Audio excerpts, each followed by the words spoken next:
नमस्कार दोस्तों, मेरा नाम रमेश भट्ट है और स्वरोजगार यात्रा के इस दौर में मैं पहुंचा हूं टिहरी गढ़वाल के जौनपुर ब्लॉक के गैड गांव में। प्रधानमंत्री नरेंद्र मोदी के आत्मनिर्भर अभियान का यहाँ जबरदस्त असर हुआ है और एक गांव की बिटिया ने सारी रूढ़िवादिता को पीछे छोड़कर एक नई शुरुआत की है और वो है खेतों में हल चलाने की शुरुआत। अमूमन उत्तराखंड में आपने नहीं देखा होगा, इस तरह की तस्वीर आपको दिखाई देती है, लेकिन आज ये तस्वीर हम आपको इस गैड गांव में दिखा रहे हैं और इसे सच कर दिखाया है प्रिया पवार ने। प्रिया 10वीं कक्षा में पढ़ रही है, लेकिन सारे बंधनों को पीछे छोड़ते हुए प्रिया ने तय किया कि अगर आत्मनिर्भर बनना है, अपने लोकल उत्पादों को आगे ले जाना है, तो हमें मेहनत करनी होगी, एक नई शुरुआत करनी होगी। तो आइए प्रिया से बात करते हैं और जानने की कोशिश करते हैं कि प्रिया, क्या लगा आपको? शुरुआत में हमारे यहाँ जो है लड़कियाँ इस तरह के काम नहीं करती हैं, तो आपको अजीब सा नहीं लगा या लोगों ने आपको, गांव वालों ने कुछ कहा नहीं? जिस समय मैंने ये कार्य शुरू किया तो बहुत लोगों ने मुझे टोका कि ये काम लड़कियों का नहीं है, इसे केवल लड़के और पुरुष ही करते हैं। ये हमारे समाज में पहले से ही परंपरा बनी है कि खेतों का काम, हल जोतना सिर्फ पुरुषों का काम है, बट मुझे नहीं लगता है, क्योंकि महिलाएं, लड़कियां हर कार्य कर सकती हैं, तो इस कार्य को भी जरूर कर सकती हैं। अच्छा प्रिया, आपको लगता है कि हमने ज़्यादातर सुना है कि जो नए लोग हैं वो खेती नहीं करना चाहते, उनको लगता है खेती जो है मुनाफे का सौदा नहीं है। आपको लगता है ऐसी सोच गलत है? हमें अपनी माटी से प्यार करना चाहिए, अपनी देवभूमि में रहकर स्वरोजगार पे हाथ अपना आजमाने चाहिए, और ऐसा हम करेंगे तो हमें कामयाबी ज़रूर मिलेगी। ये सही है कि हाँ, हमें अपने खेतों को छोड़कर बाहर नहीं जाना चाहिए। आज के नए लोग हैं, उन्हें अपनी मिट्टी को छोड़ के कहीं बाहर रोजगार के लिए नहीं जाना चाहिए। अच्छा, अभी ना बहुत सारे लोग, आपने देखा ये कोरोना काल में सब लोग वापस आए कि जब उनके मुश्किल आई तो तुमको याद आया कि जननी जन्मभूमिश्च स्वर्गादपि गरीयसी, तब उनको याद आया। आपको लगता है अब एक मौका है, अवसर है, जैसा कि हमारे प्रधानमंत्री कह रहे हैं, हमारे मुख्यमंत्री कह रहे हैं कि आप आत्मनिर्भर बनिए, लोकल के प्रति वोकल होइए, तो ये अच्छा मौका, एक अच्छा अवसर है हमारे लिए? ये आजकल के लड़कों के लिए बहुत अच्छा अवसर है, क्योंकि आजकल देखो कोरोना की वजह से सारे उनके रोजगार ठप हो चुके हैं, इसलिए उन्होंने यहीं अपना स्वरोजगार उत्पन्न करना चाहिए। ये कमाई का एक बहुत अच्छा साधन है। तो आपने कैसे सीखा हल चलाना? आपने ट्रेनिंग ली या आपने शुरू कर दिया बस? नहीं, ये बहुत, मतलब ये काम मैं बहुत पहले से करती हूँ। पहले मेरे दादाजी हैं जो कि अब नहीं रहे हैं, वो बहुत बूढ़े थे, इतने बूढ़े भी नहीं थे, मतलब जब वो थक जाते थे तो मैं ऐसे ही अपनी इच्छा में, जब वो बैठ जाते थे तो ऐसे ही हल चलाती थी, तो उन्होंने थोड़ा थोड़ा करके मुझे सिखाया।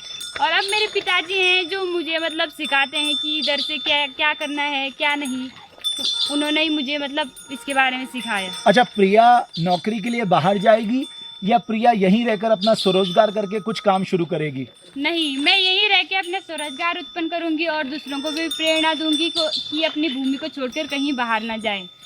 आपको लगता है कि जो हमारे गांव सुने पड़े हैं, अब मौका है उनको वापस उनमें रौनक लाने का, वहाँ पर कुछ काम करने का? हमारे पास सब कुछ है, देवभूमि उत्तराखंड में वो सब कुछ है जो यहाँ रहकर हम काम कर सकते हैं। कुछ ऐसा आपको लगता है कि हम ऐसा कर सकते हैं करके?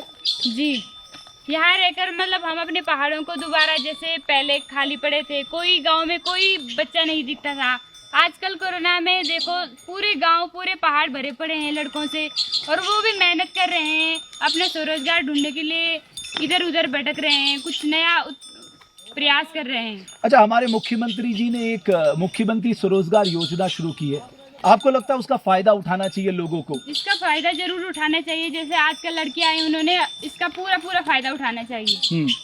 मैं सूरज सिंह जी का, आपके पिताजी को बुलाना चाहूंगा। सूर्या सिंह पवार जी, सूर्या सिंह जी आइए, आपका तो नाम भी अच्छा है, सूर्य सिंह, आइए।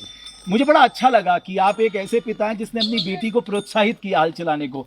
तो ऐसा लग रहा है कि आप पे प्रधानमंत्री नरेंद्र मोदी का जो आत्मनिर्भर अभियान का जो उनका संदेश है कि आत्मनिर्भर बनो, लोकल के प्रति वोकल बनो, उसका ज़बरदस्त असर आप पे हुआ है। देखिए सर, मैं शिक्षक हूँ, मेरी पहले जिम्मेदारी बच्चों को अच्छी शिक्षा देना है, और शिक्षा में गांधी जी की जो बुनियादी शिक्षा है वो यही है कि अगर मेरे पिताजी एक कृषक थे, तो हमको अपने पिताजी के कामों को बहुत मजबूत तरीके से आगे बढ़ाना चाहिए, और निश्चित तौर पर पहली प्राथमिकता हमारी स्वरोजगार होना चाहिए। तो शिक्षक की नैतिक जिम्मेदारी है कि केवल हम कृषि से पीएचडी करें उससे बात नहीं बनेगी, हमको हल चलाना है। और हम कोशिश कर रहे हैं कि हम नौकर ना बने बल्कि हम स्वयं का स्वरोजगार खड़ा करें। चलिए, आप दोनों का बहुत सराहनीय काम है। बहुत बहुत शुक्रिया सूर्या सिंह जी। और प्रिया, तुम बहुत ही इंस्पायर कर रही हो आज के नौजवानों को। मुझे लगता है कि देश के हर एक नौजवान को, हर एक बेटी को आज प्रिया से कुछ ना कुछ सीखना चाहिए। हमने एक दंगल फिल्म देखी थी, उसमें क्या कहा था, हमारी छोरी क्या छोरों से कम है, तो मैं कहता हूं हमारी नौनी क्या हमारे नौनी हालों से कम है। और हमारे कुमाऊं में कहते हैं हमारी चेलियां क्या चेलों से कम है, हमारी बेटियां क्या बेटों से कम है। इस बेटी ने वाकई आज सबको एक संदेश दिया है, इंस्पायर किया है। और ये संदेश बिल्कुल स्पष्ट है कि हमें इस माटी का मोल अदा करने के लिए हमें ये सोचना होगा, हम इस मिट्टी में जन्मे हैं, इस मिट्टी में पले बड़े हैं। अब इस मिट्टी में रहकर ही हमें स्वरोजगार उत्पन्न करना है, खुद भी आत्मनिर्भर बनना है, दूसरों को भी आत्मनिर्भर बनाना है। ये सोच हमें अपने भीतर लानी होगी। जैसा कि मैं हमेशा कहता हूं, हमें अच्छा सोचना है, रचनात्मक सोचना है, अपने प्रदेश के लिए सोचना है। और मुझे लगता है प्रिया जैसी बेटियां जहां हैं, जिस देवभूमि में है, उस उत्तराखंड को आगे बढ़ने से कोई नहीं रोक सकता। बहुत बहुत शुक्रिया प्रिया, बहुत शुभकामनाएं तुम्हें, तुम ऐसे ही आगे बढ़ो और दूसरों को इंस्पायर करते रहो। बहुत बहुत धन्यवाद आप सभी का। आगे भी मैं आपके लिए इसी तरह से जगह जगह जाकर इस तरह की इंस्पायर करने वाली स्टोरीज लेके आऊंगा, कहानियां लेकर आऊंगा और आपको बताऊंगा कि देवभूमि उत्तराखंड के नौनिहाल जो हैं, जिन्होंने कमर कस ली है आत्मनिर्भर बनने के लिए और वो आगे निकल चुके हैं अपने राज्य को आगे बढ़ाने के लिए। बहुत बहुत धन्यवाद आप सभी का हमारी इस खास पेशकश को देखने के लिए। धन्यवाद।